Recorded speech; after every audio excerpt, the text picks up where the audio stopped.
Maaliifan si hin taane? Jireenya kootiif jedhee anaa fiigu akka fardaa guyyaa of takaalee si yaadiyyoon oole abjuunan si arga.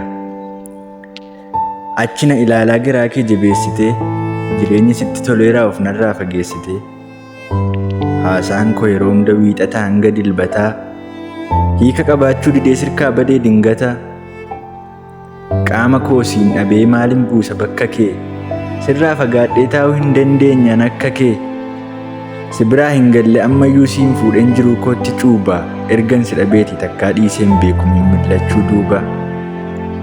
Qaamni koo siif dhaataa taatee kulkultee jireenya koo keessaa irrumayyuu jirta jabaattee bubbultee xiqqooma ishee yaaddee jiruu koof maa hin naane dhugaa isaanatti maaliifan si hin taane?